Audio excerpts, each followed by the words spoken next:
Let's face it, everyone loves when new cars are set to join the grid. It gives us some intriguing storylines to follow, and there's always a bit of an unknown as to whether they're gonna get off on the right foot with their new car, or if they'll basically lose their trunk lid in every race. Ford. Yes, there are some new cars set to join the Imsa grid for the upcoming seasons, so let's talk about them. The first car that we'll talk about doesn't have an official confirmed launch date yet, but we are expecting the car to join the grid around 2026. The Lexus RCF GT3 has been a staple on the IMSA grid for years and currently has a replacement car in development. Based on reports from earlier this year, that car is scheduled for a 2026-ish debut, but that timeline is entirely dependent on how development progresses. And everything that I've seen so far seems to indicate that the development is coming along very nicely. There were reports of the car testing at various tracks in Japan, there was footage that recently came out of the car testing at Sebring, and very recently there was video that was posted online on the LB Motorsports YouTube channel that shows the car testing at Spa with various other hypercars and GT cars also present. I mean, if you ask me, it certainly looks like that car is building up to a competition debut. Again though, TRD President David Wilson indicated that it's very unlikely that we see the car on the grid before 2026. And in fact, when speaking with Sports Car 365, he actually indicated that it was likely that the car would debut at the 2026 Rolex 24.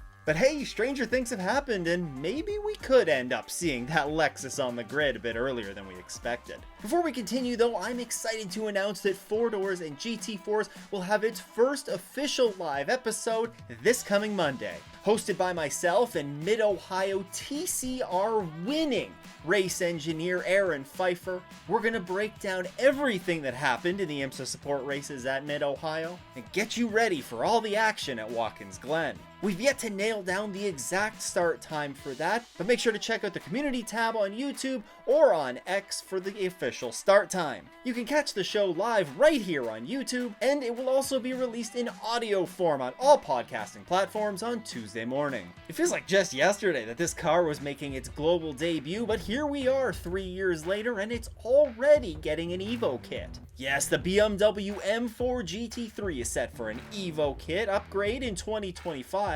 The car made its debut at IMSA in 2022 and since then has captured a dominant championship win in the GTD class by Paul Miller Racing. For me, this car is a little bit iconic as I think it kind of signaled the new wave of GT3 spec cars that were being introduced into various championships around the world. Since its arrival, we've seen Porsche, Ferrari, Lamborghini, McLaren, Aston Martin, Chevrolet, and Ford come with either a brand new car or a significant Evo upgrade to their existing car.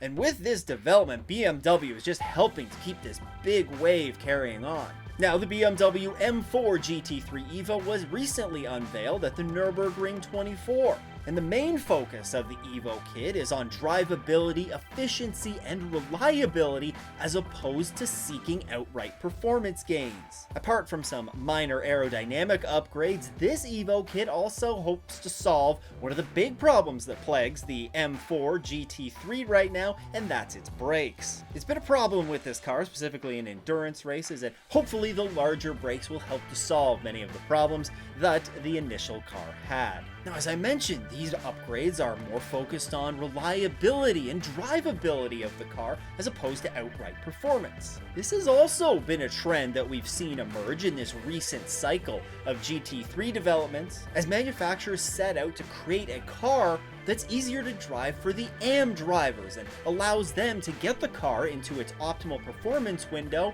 for longer periods of time in the race. Of course, AM drivers are a massive component of virtually any GT3 championship around the world, so being able to create a car that the pros can push to the limits, but also one that makes it easier for the AM drivers to be able to get within, range of their pro counterparts, are developments that these manufacturers have really been focusing on. In fact, it's become critical to selling customer cars. Now, while it may just be an Evo kit for the BMW, this set of upgrades looks to improve one of the stronger GT3 spec cars already on the the Imsa grid. And it's also worth noting that with this announcement, BMW also announced that an Evo kit was going to be available for the M4 GT4 that currently races in the Michelin Pilot Challenge and the VP Sports Car Championship, and I should mention, has achieved significant results there as well. Now before we get to the car that everybody's probably most excited about,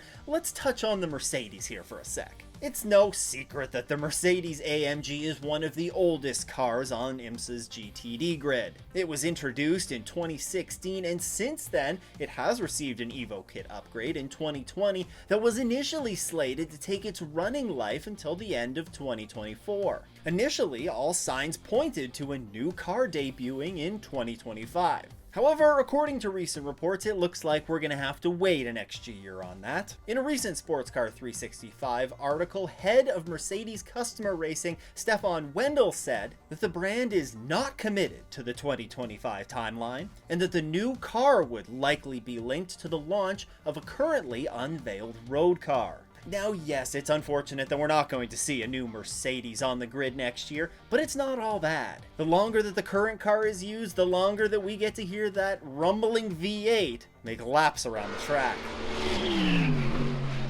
Okay, yes, now the car that I'm most excited about, and I'm sure most of you are excited about it too. That is the Aston Martin Valkyrie. Back in late 2023, Aston Martin finally committed to going prototype racing once again after a number of years of being on the fence. And they aren't going into this with just any old Aston Martin. Although I guess Aston Martin doesn't really produce non-sporty cars. But they are going into this with the Aston Martin Valkyrie, a beast that was developed as a collaboration with the Red Bull Formula One team. The result is a monster that features a naturally aspirated V12 engine and includes road legal and track day only variants. Now the car may not end up having that exact V12 motor when it hits the track for IMSA and WEC races, although we aren't 100% sure exactly what the details of that car are going to be. Things have been largely hush-hush since the car has been put under development and is set to run a dual IMSA and WEC program starting in 2025 with the heart of racing. Back at this year's Rolex 24, Aston Martin head of Endurance Motorsports Adam Carter indicated that everything is still on track with the program.